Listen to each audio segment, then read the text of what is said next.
మీరు అధికారంలోకి వచ్చిన వెంటనే ఈ కమిటీ నివేదిక టీఆర్ఎస్ పార్టీ అధికారంలో ఉన్నప్పుడు వచ్చింది.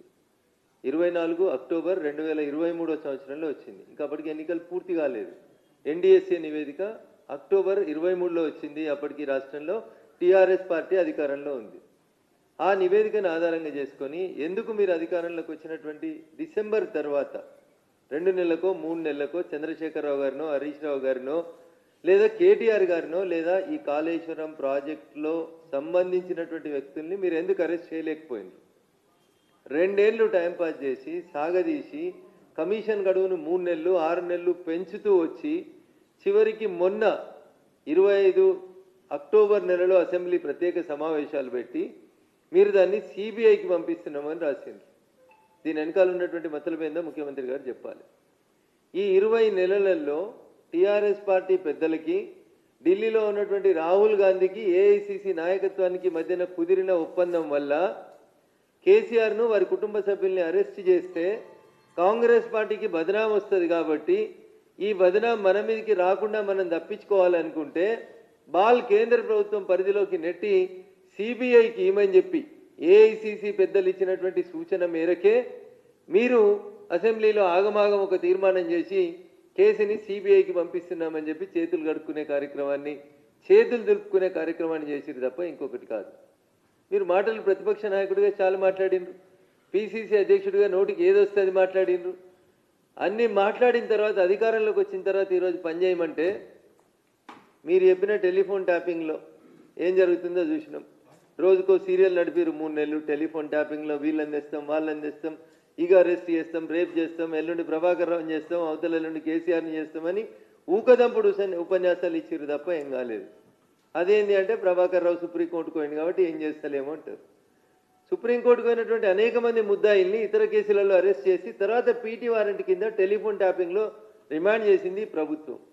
నిజంగా ప్రభుత్వానికి చిత్తశుద్ధి ఉంటే అధికారంలోకి వచ్చిన 22 నెలలు ఎందుకు టైం పాస్ చేసిరో ఒకసారి రేవంత్ రెడ్డి గారు చెప్పాలి. ఎవరు వద్దంటే ఆగిర్రు మీరు? మీ రాహుల్ గాంధీ గారు మీ ఏఐసిసి నాయకత్వం సూచనల మేరకే టీఆర్ఎస్ పార్టీని మీరు అరెస్ట్ చేయలేదు, టీఆర్ఎస్ పార్టీ పెద్దల్ని మీరు అరెస్ట్ చేయలేదు తప్ప అక్కడ వేరే కారణాలు లేవు. ఎంత సిల్లిగా మాట్లాడతారు ముఖ్యమంత్రి గారు అంటే వారి స్థాయికి అది తగదు అని నేను చాలా స్పష్టంగా చెప్పదలుచుకున్నాను. మీరు పీసీ ఘోష్ కమిషన్ నివేదికని ఎన్డీఎస్ఏ నివేదిక రెండింటిని అసెంబ్లీలో పెట్టి చర్చించి అసెంబ్లీలో తీర్మానం చేసి సిబిఐకి పంపినమని ప్రకటించిన మరుక్షణమే మాజీ ముఖ్యమంత్రి చంద్రశేఖరరావు గారు, అప్పటి నీటిపారుదల శాఖ మంత్రి హరీష్ గారు, అప్పటి నీటిపారుదల శాఖకు సెక్రటరీగా పనిచేసినటువంటి శైలేంద్ర కుమార్ గారు, అప్పుడు సీఎంఓలో పనిచేసినటువంటి స్మితా సబర్వాల్ గారు, వీళ్ళంతా రాష్ట్ర సర్వోన్నత న్యాయస్థానం హైకోర్టుకు పోయినరు. కేసీఆర్ గారి పిటిషన్ మీద, హరీష్ రావు గారి పిటిషన్ మీద, శైలేంద్ర కుమార్ ఘోష్ గారి పిటిషన్ మీద సిబిఐ విచారణను ఆపండి అని చెప్పి రాష్ట్ర హైకోర్టు తీర్పిచ్చింది. ఇంకొక 2 వారాల తర్వాత మీ అడ్వకేట్ జనరల్ తోటి కౌంటర్ వేయమని చెప్పింది. ఈయనదాకా అడ్వకేట్ జనరల్ తోటి మీరు కౌంటర్ వేయించలే. హైకోర్టులో కేసీఆర్, హరీష్, శైలేంద్ర కుమార్ ఘోష్, స్మితా సబర్వాల్ వేసిన రిట్ పిటిషన్లను డిస్మిస్ చేయించలేదు. కోర్టు స్టే ఇచ్చినాక సిబిఐ ఎందుకు అరెస్ట్ చేస్తలేదు, ఎలక్షన్ల లోపల అరెస్ట్ చేస్తారా అని అడుగుతున్నారు.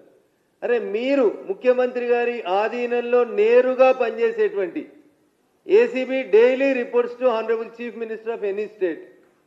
ఏసీబీ కేసులలో అరెస్ట్ చేయడం మీకు చేతనైతే లేదు. వారాలకు వారాలు, నెలలకి నెలలు అరవింద్ కుమార్ అనేటువంటి ఒక ఐఏఎస్ అధికారి అప్పుడు ఉన్నటువంటి మున్సిపల్ మంత్రి పంపించమంటే తాను నిధులను బదిలీ చేసినని చాలా స్పష్టంగా చెప్పిండు. తెల్లారి కేటీఆర్ని ఎందుకు అరెస్ట్ చేయలేదు? మీరేమో తప్పు చేసిన వాళ్ళని అరెస్ట్ చేసే దమ్ము ధైర్యం లేక, చేస్తే ప్రజలేమన్నా టీఆర్ఎస్కు సింపతి ఇస్తారేమో అనే భయంతో మీకు పనులు చేతగాక మీరు ఆపిరు తప్ప ఇవాళ వచ్చి కిషన్ రెడ్డి అరెస్ట్ చేస్తావా, రేవంత్ రెడ్డి అరెస్ట్ చేస్తావా, ఇట్లాంటి తెలివి తక్కువ మాటలు మాట్లాడడానికి నేను మీడియా ముందుకు రాలేదు. రేవంత్ రెడ్డి గారికి అధికారం ఉండొచ్చు ఏసీబీని అడ్డం పెట్టి అరెస్ట్ చేసేందుకు, కానీ కిషన్ రెడ్డి గారికి అరెస్ట్ చేసే అధికారం ఉండదు. భారతీయ జనతా పార్టీ చట్టాలని తన చేతుల్లోకి తీసుకొని ఎవరిని అరెస్ట్ చేయదు.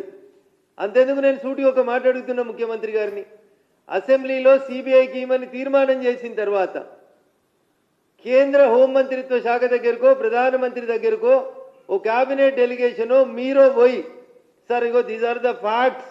పీసీ క్వశ్చన్ కమిషన్ నివేదికలో ఇవి వచ్చినాయి. గతంలో మీరు చెప్పిండ్రు కదా అవినీతిని సహించమని. వీళ్ళని అరెస్ట్ చేయండి సార్, సిబిఐకి ఇన్వెస్టిగేషన్ చేయండి. ఒక్క దరఖాస్తుని ఇచ్చిండ అన్న. 50 సార్లు ఎక్కిండన్న విమానం కిందికి మీదికి. ఒక్క మంత్రిని తీసుకోవాలంటే 50 సార్లు తిరగాలి. పిసిసి అధ్యక్షుని తీసుకోవాలంటే తిరగాలి ఢిల్లీకి. ఆఖరికి జిల్లా కాంగ్రెస్ కమిటీ అధ్యక్షుల్ని వేసుకోవాలంటే కూడా